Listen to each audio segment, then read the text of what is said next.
Well, good morning. This morning we read from Zechariah chapter 5 on to chapter 8. And let's again set this in its context. These are prophecies concerning the return from exile to Jerusalem, the return from Babylon to the promised land. And these are prophecies about the blessing that the second temple would be, the temple that Jesus saw.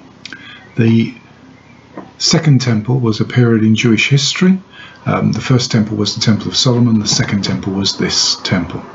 And the worship of this temple was going to be pleasing to God.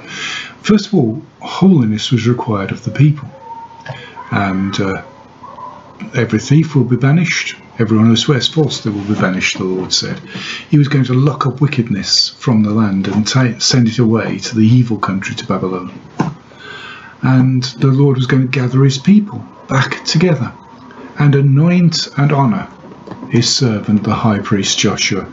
And the high priest, and again we read the end of the second temple period, the high priest Caiaphas, what respect that he had and how people looked to him. And he was part of that chain that went from Joshua here, who wore that crown of the high priest. The Lord blessed that second temple. We need to be very careful reading into this end times theology, because this is not about the end times. This is about the end of the Babylonian captivity and how the Lord blessed his people at the end of that captivity, how that second temple was built and how holiness and revival came to the land.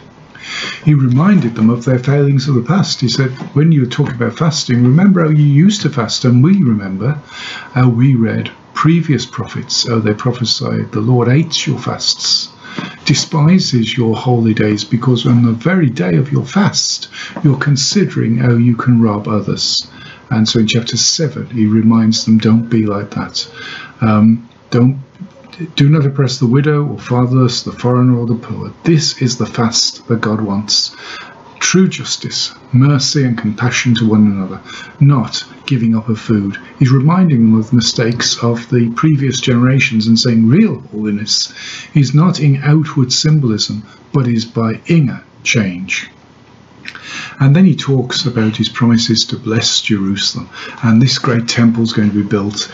And we see the fulfillment of this in the New Testament. Remember on the day of Pentecost, when they spoke out, there were people from every nation heard them speak in their own tongues. Why? Because the nations of the world are gathered there. The Ethiopian eunuch, where did he come from? He'd come from Ethiopia to see the temple of the Lord drawn to God through the holiness and the worship of the temple.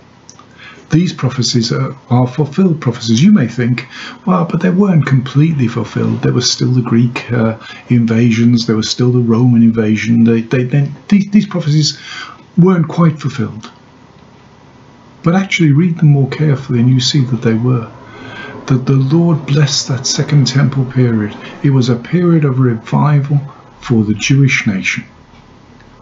And it only came to an end when they rejected the Messiah. So these prophecies need to be read as fulfilled prophecies, and the lessons we learn from them are that God still requires holiness from his people. God never lets go of his people. He holds his people forever in his heart, and when we turn our back on him, he draws us back to himself. But he requires of us a change of heart, that we become holy people, not continually repeating the same mistakes. And that desolate land of Israel again became a thriving city with old men and young children all there.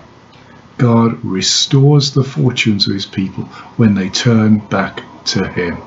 These are the lessons we learn from this. These are not to be read as end times prophecies. These prophecies in Zechariah are to be read as stories of God's faithfulness, of accounts of how God dealt with his people in the past. And from that, we draw conclusions about how God deals with his present day people.